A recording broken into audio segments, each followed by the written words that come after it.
¿Es necesario irse a vivir al país para aprender realmente bien la lengua que estás estudiando? ¿Qué nivel del idioma deberías tener como mínimo para sobrevivir en el extranjero? ¿Se aprende tanto con esa inmersión total en el país o es un mito? Ya sabes que aparte de ser profe de español, soy un apasionado de los idiomas y hoy te quiero contar mi experiencia y mis conclusiones como estudiante de idioma después de haber vivido en Inglaterra, en Francia y en Italia. Así que si estudias español y estás pensando en venirte a España para aprender bien el idioma mientras estudias en la universidad, mientras trabajas en una empresa española o siendo nómada digital y trabajando remotamente, quédate escuchando este episodio. Bienvenidos al podcast Andalusian Spanish to Go, el único podcast centrado en el acento andaluz para estudiantes de español de nivel intermedio y avanzado. Como siempre, antes de empezar, recuerda que puedes usar la transcripción más glosario de este episodio y de todos los episodios del podcast totalmente gratis, para así aprender el doble. Y ahora, empezamos. Llevaba tiempo queriendo hacer este episodio, estudiante. Y es que por una parte estamos cansados de escuchar que la inmersión total en el país es lo mejor que puedes hacer para aprender un idioma. Algunos se atreven a decir que es incluso la única forma de aprender bien un idioma. Y la verdad es que mi experiencia viviendo en los 3 países que he mencionado antes ha sido crucial en mi camino con el inglés, con el francés y con el italiano. Pero por otro lado, aunque sé que vivir en el país es súper útil, es curioso que la mayoría de mis estudiantes, por ejemplo, ya vivan en Andalucía o en otras partes de España. Y no te exagero, ¿eh? Mi estudiante Sane es de Holanda y vive en Mija desde hace 6 años. Silvia y Giuseppe son un matrimonio italiano que se mudó hace tiempo a Málaga. Y Philip, que es alemán, también vive en Estepona. Y podría seguir nombrando a más estudiantes a los que he ayudado desde que comencé este proyecto digital. Brian y Jane, 2 irlandeses que viven en Valencia, Gemma, una escocesa en Sevilla, Kieran, un inglés en Barcelona o Laurie, una francesa en Málaga. Así que aquí hay algo que no cuadra, estudiante, algo que no cuadra, algo que no tiene mucho sentido. Si vivir en el país es suficiente para aprender el idioma, ¿qué necesidad tienen estos estudiantes de pedir ayuda a un profesor de español? Esto de la inmersión total en un país suena muy idílico, muy ideal, pero lógicamente trasladarse a un país diferente con una cultura, unas costumbres, unos códigos de comportamiento y una lengua diferente no es coser y cantar. No es coser y cantar, es decir, no es fácil. Hoy te voy a contar 3 experiencias, una por cada país en el que he vivido, que me han hecho reflexionar sobre la necesidad o no de irse a vivir al país para aprender la lengua. Y como te digo, te voy a contar una por cada país porque viví en esos 3 países, pero en momentos muy diferentes de mi vida. Cuando fui a Inglaterra era de estudiante en la universidad, estaba haciendo mi Erasmus. A Francia fui a trabajar en la educación nacional, así que tenía un lugar donde ir a trabajar, una rutina y unas responsabilidades más o menos similares a los de una empresa convencional, privada. Y finalmente, en Italia viví como nómada digital trabajando en este proyecto. Así que la experiencia fue drásticamente diferente a la que había vivido como estudiante o como trabajador asalariado en una oficina. Así que estoy seguro de que si estás viviendo en un país diferente al tuyo o alguna vez lo has hecho y has tenido que pasar por todo ese proceso de inmersión, te vas a sentir identificado al menos con una de estas 3 experiencias que te voy a contar. Comienzo con mi experiencia como estudiante Erasmus en Portsmouth, en el sur de Inglaterra, que por cierto, si quieres saber más sobre ese año de mi vida, te lo conté hace siglos en el episodio número 2 del podcast. Tienes que ir muy atrás realmente en la lista de episodios. Guárdatelo para escucharlo después. Pero bueno, volvamos a Portsmouth. Sin ninguna duda, cuando yo llegué a Inglaterra, mi mayor frustración fue la comprensión del idioma. Aunque ya me había tenido que enfrentar a un examen B2, que era la certificación mínima que requería la universidad para poder estudiar allí, y aunque probablemente mi nivel era más alto, a la hora al menos de leer, de escribir o con la gramática, tuve muchísimos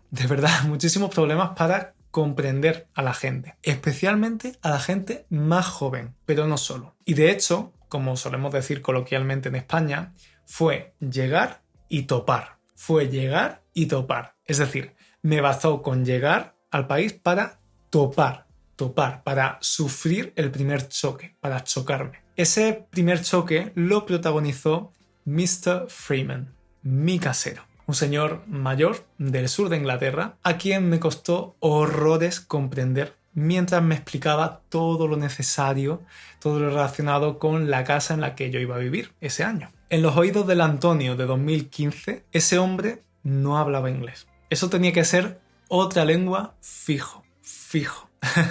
Es decir, seguro. Fijo es como decir seguro. Yo entraba en pánico, os lo juro, cada vez que Mr. Freeman me llamaba por teléfono. Porque claro, si me costaba entenderlo en persona, imaginaos con la calidad de sonido de una llamada telefónica. Es que me cagaba encima, vamos, hablando mal. Es que me cagaba encima. Solo os digo que mis compañeros de piso y yo, que éramos todos españoles, medíamos nuestro progreso en inglés basándonos en si comprendíamos mejor a Mr. Freeman o no. Así que imaginad mi felicidad cuando en mi octavo mes número 8, en Inglaterra, por fin, finalmente, pude mantener tranquilamente una conversación con él mientras le ayudaba a solucionar una avería en su coche. Y sobre todo, lograba entender prácticamente todo lo que decía. Es que era mi objetivo ese año. Yo no me podía ir del país sin comprender a ese hombre, que era la primera persona con la que había tenido un contacto larguito, una conversación larguita, al llegar a Inglaterra.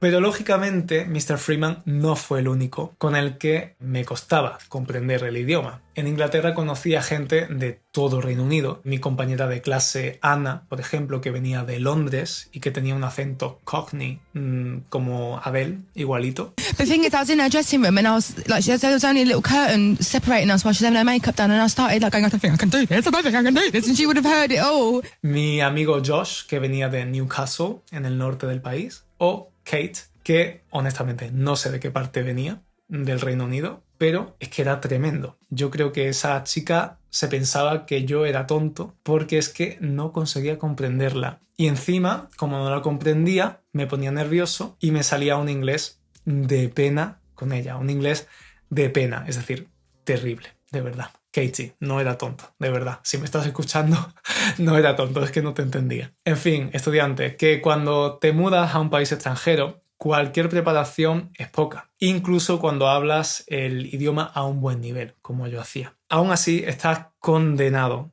entre comillas, a tener malentendidos y a pasar por un mínimo de frustración al no comprender a la gente. Por eso, después de haber vivido esa experiencia, me pregunté, ¿y por qué no existen recursos que preparen al estudiante para ese choque lingüístico que va a tener en el país? Porque aunque es algo casi inevitable, realmente sí que es posible prepararse de antemano para que esa frustración sea menor, al menos. Y así nació la idea de crear mi curso online Descubre España en Español. El curso que habría querido tener antes de conocer a Mr. Freeman y a todos mis compañeros británicos. Descubre España en Español es un curso en el que, mediante videolecciones, episodios de podcasts exclusivos y actividades súper chulas, te enseño cómo son los acentos de las diferentes regiones de España para que no sientas esa frustración de no comprender a la gente que vas conociendo. Y sobre todo también te doy una visión nativa de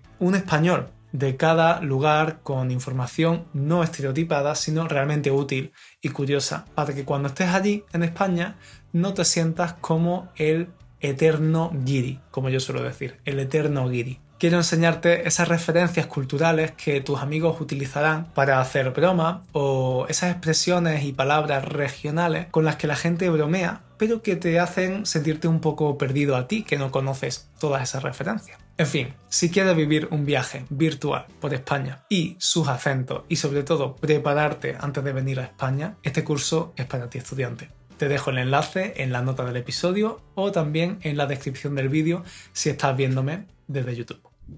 La conclusión que saqué de mi experiencia en Inglaterra fue cómo de importante es familiarizarse con las diferentes variedades de un idioma. Porque cada país tiene un montón de acentos diferentes y hoy en día no importa si vives, no sé, en Granada, por ejemplo. Allí conocerás españoles de Asturias, de Aragón o de Extremadura. Especialmente si eres estudiante, si eres joven y te mueves en muchos círculos diferentes, ¿no? Porque es súper común trasladarse a otra ciudad para cursar estudios universitarios, por ejemplo. Como me pasó a mí en Portsmouth, donde conocí a gente de todas partes del Reino Unido. Así que digamos que al menos sobre el papel, es decir, teóricamente sobre el papel, yo aprendí esta lección. Y cuando 2 años más tarde me surgió la oportunidad de irme a trabajar a Francia como profe de español en un instituto, pues tuve muy en cuenta el tema de los acentos. Sobre todo porque mi trabajo estaba en Lille, una ciudad que está prácticamente en la frontera con Bélgica.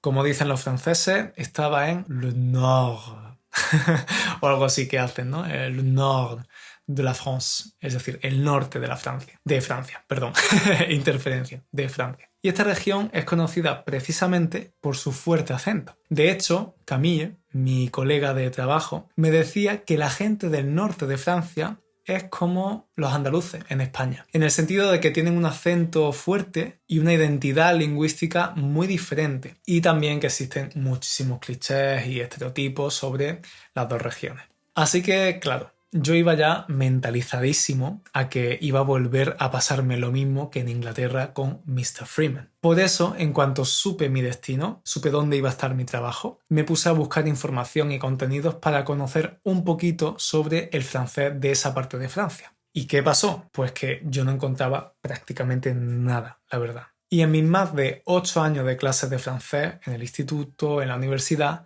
ningún profesor le había dado mucha importancia a las variedades del idioma. Siempre aprendíamos el francés más estándar de l'Île-de-France, de París, ¿no? Que, por cierto, este es otro de los motivos por los que creé el curso Descubre España en Español, porque me di cuenta de que no es nada fácil encontrar algo que ayuda al estudiante a prepararse para todos estos acentos. En fin, que yo llegué a Francia, a Lille, con un B2 asentado de francés, que ya sabéis que es mi predilección, mi idioma favorito. Y por supuesto me enfrenté a muchas otras incomprensiones y momentos de frustración. Imaginaos, yo trabajaba con adolescentes, con niños que hablan prácticamente un idioma per se, con vocabulario muy coloquial, muy malsonante también, y un montón de bromas con referencias culturales que yo no había oído en la vida. Eso sí, yo creo que ellos me enseñaban más francés a mí de lo que yo le enseñaba español a ellos. Aprendí muchísimo, pero aprendí a base de hostias, como decimos coloquialmente. Una hostia es un golpe fuerte, por ejemplo en la cara, ¿no? Una hostia. Así que sí, aprendí a base de hostias, a base de momentos incómodos y no siempre agradables. Pero oye, al final aprendí.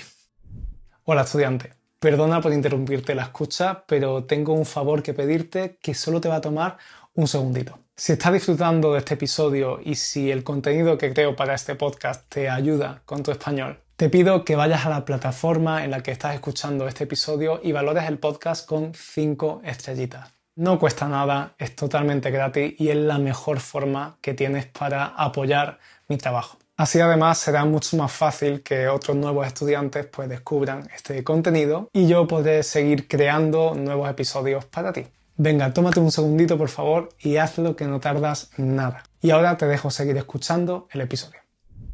Sin embargo, la enseñanza que saqué de mi año en Francia fue otra diferente. Fue la prueba definitiva de que aprender un idioma va muchísimo más allá del aspecto lingüístico. ¿Por qué? Pues porque allí en Francia, tanto en el instituto con mis estudiantes como con mis amigos fuera del trabajo, descubrí la enorme variedad cultural del país. Casi todos mis amigos venían de diferentes regiones o, lo que me parecía todavía más interesante, tenían familias con orígenes diferentes. Senegal, Algeria, la antigua Indochina francesa, Túnez o Portugal. Y esto no solo era importante por las diferencias en sus acentos, sino porque me di cuenta de lo poco que conocía el país en el que estaba viviendo y a las personas también que viven en ese país. Recuerdo perfectamente una cena con amigos franceses, yo era el único que no era francófono, y lo que más me chocó y frustró fue la cantidad de bromas y comentarios que yo no pillaba. No lo entendía, no lo pillaba. Estaban hablando sobre algo y de repente veía que todos mis amigos en la mesa estaban partiéndose el culo. Partirse el culo significa reírse muchísimo. Bueno, todo excepto yo, claro. Y la mayoría de las ocasiones era por referencias culturales que hacían de gente famosa, por ejemplo, que yo no conocía, porque mencionaban un estereotipo de la gente de tal parte de Francia, no sé, del sur de Marsella, por ejemplo, y yo no conocía ese estereotipo y por tanto, pues me perdía. O porque hablaban sobre un lugar de Francia que todo el mundo conoce y daban por sentado que yo también conocía. Y en realidad yo no sabía ni siquiera localizarlo en el mapa. ¿Sufrí muchísimo durante la cena y me traumaticé? Hombre,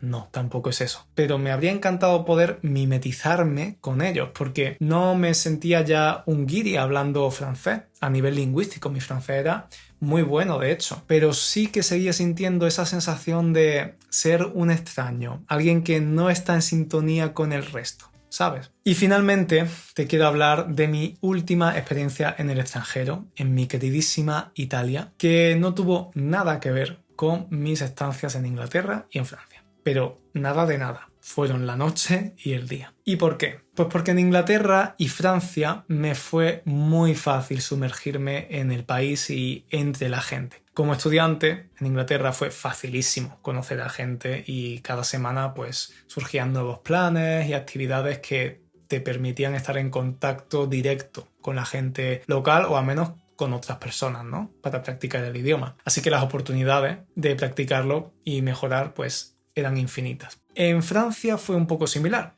Aunque fui como trabajador, tuve la inmensa suerte de tener muy buenos compañeros de trabajo y de crearme una gran red de amigos, casi todos franceses, además. Así que pude verdaderamente poner en práctica todos los años de estudio del idioma. Pero en Italia fue un capítulo aparte.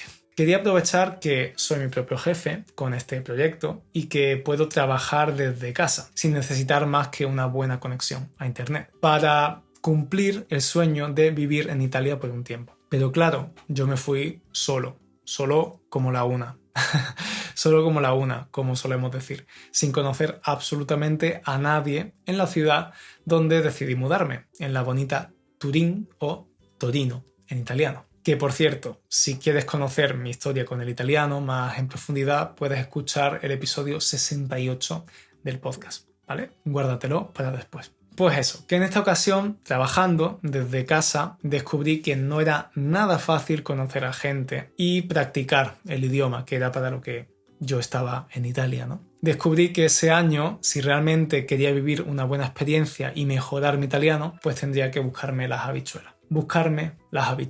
Es decir, usar mi ingenio, ingeniármelas para conseguir mi objetivo. Ya había hecho una preparación previa, había investigado un montón sobre Turín antes de tomar la decisión de irme allí. Me informé bien sobre los diferentes acentos de Italia, porque hay mucha migración dentro del país, y durante los meses anteriores a mi partida, pues estuve viendo algunos programas de televisión y de radio italiana con la RAI. Quería evitar el choque lingüístico que tuve en Inglaterra y el cultural que tuve en Francia. Pero, aunque iba mejor preparado que nunca, en esta ocasión no tenía unos compañeros de universidad con los que salir, ni colegas del trabajo con los que hacer migas, es decir, con los que llevarme bien. La mayor parte del tiempo estaba solo en mi piso, trabajando, y las únicas interacciones con italianos que tenía eran, pues no sé, la conversación circunstancial con el cajero del supermercado de debajo de casa, el buongiorno diario a la recepcionista del gimnasio o el par de frases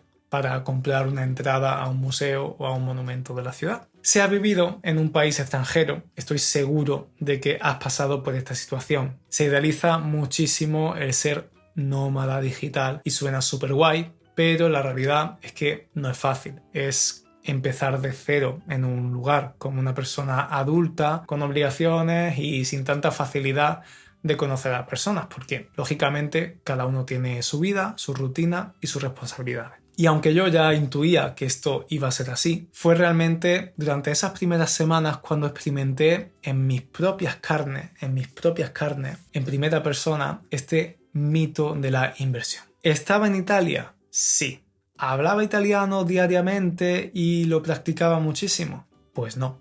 Desafortunadamente no. Y precisamente por eso no me quedó más remedio que tomar cartas en el asunto. Es decir, tomar cartas en el asunto es buscar una solución y actuar. Por eso decidí sumergirme totalmente en el idioma. Y no hablo de tirarme a la calle y hablar con todo el mundo. Hablo de que desde primera hora de la mañana mi vida estaba en italiano, totalmente. Me creé una rutina por la que todo lo que hacía era en italiano. Leer o escuchar las noticias, entrenar escuchando solo música italiana, escribir las tareas de mi agenda en italiano, buscar una nueva receta en italiano también, leer en voz alta o incluso hablar solo. Sí, hablar solo.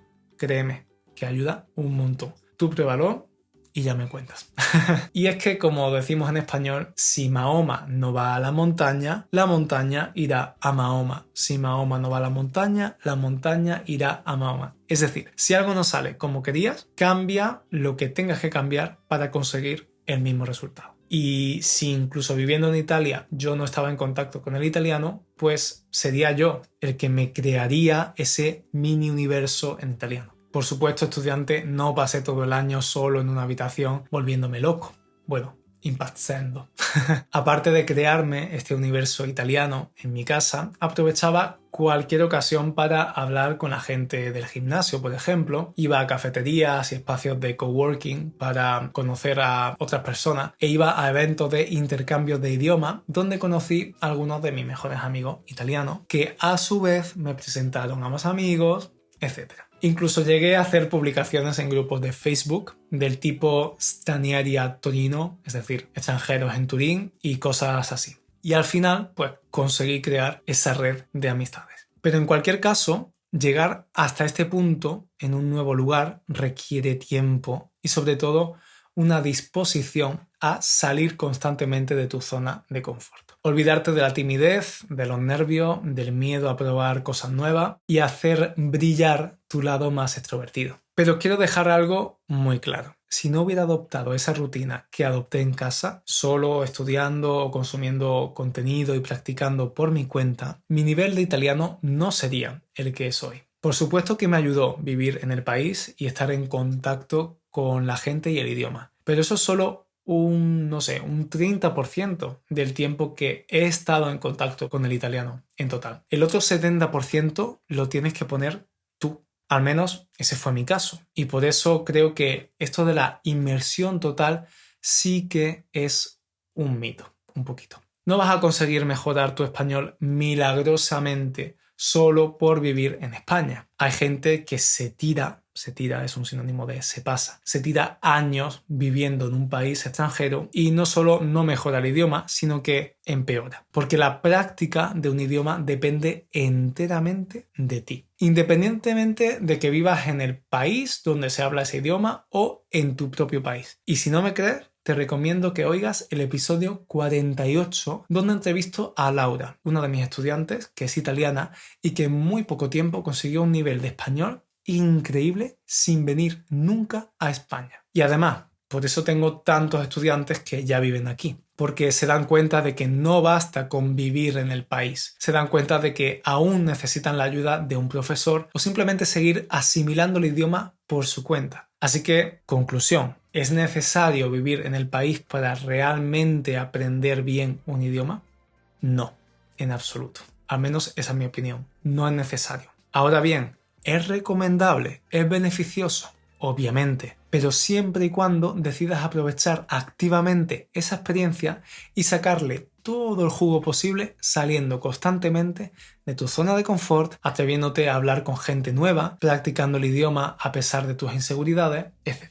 Y también, antes de terminar, quiero dejar claro otro aspecto. En mi caso, como ves, nunca he ido a un país sin saber ni una palabra del idioma. En las 3 ocasiones ya tenía un nivel intermedio alto consolidado. Y aún así, estudiante, tuve muchas dificultades. Yo sé que muchas personas se mudan al país sin saber ni papa. Es decir, sin saber nada. Algunos porque son lo suficientemente valientes. Yo, honestamente, con lo perfeccionista que soy, no sé si tendría el valor de hacer eso. Pero otros es por necesidad, ¿no? Porque te has comprado una casa en España o vienes a trabajar aquí y no has tenido tiempo de adquirir una base del idioma. En cualquier caso, ¿es recomendable hacer eso, irte al país sin saber nada del idioma, venirse al país sin una base mínima? Bueno, Yo aquí no me voy a andar con rodeos. Andarse con rodeos, es decir, dar una explicación muy larga. Voy a ir al grano, por el contrario, voy a ir al grano. Voy a decirte mi opinión directamente.